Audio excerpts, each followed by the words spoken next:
அதாவது நான் எப்படி ஆரம்பித்தேன், என்ன பண்ணேன், ஏது பண்ணேன் நான் தனியாக சொல்ல தேவையில்லை. மொத்த தமிழ்நாட்டுக்கும் தெரியும் நான் எங்கே ஆரம்பித்து எங்கே வந்து என்ன பண்ணிகிட்டு இருக்கேன்னு.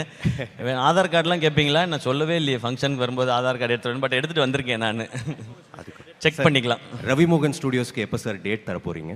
நான் ரெடின்னு சொல்லிட்டேன் நான். அவர் தான் சொல்லணும். இப்போ அட்வான்ஸ் கொடுத்தீங்கன்னா வாங்க மாட்டேன். நான் சொல்கிறேன் நல்ல நாளாக தான் இருக்குது.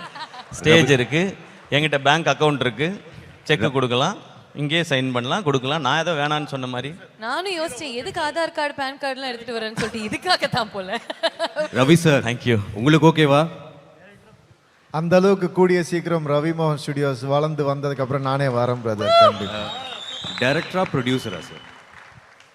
ஓ, அது அவர் சாய்ஸ். ப்ரொடியூசர் கன்ஃபார்ம், டைரக்ஷன் வேணுமா இல்லையான்றது அவருக்கு அப்புறமா முடிவு பண்ணிட்டு. டைரக்டர் அவரே இருந்துட்டா பட்ஜெட் ஈஸியாக இருக்கும் இல்லையா? அந்த பட்ஜெட்டை நான் எடுத்துக்கலாம். யா, உங்களை மாதிரி ஹீரோஸ் தான் நம்ம கம்பெனிக்கு தேவைன்னு நினைக்கிறேன். ஸோ அவர் என்ன சொல்கிறாரோ அதான், அவர் என்ன ரெடின்னு சொல்கிறாரோ ஓகே தான். நம்ம ஷூட்டிங்லேயே இதை பற்றி பேசணும். அவர்கிட்ட நிறையா ஸ்டோரிஸ் எல்லாம் இருக்குது, அதெல்லாம் ஒரு நாள் உட்காந்து கேட்கணும் நாங்கள்.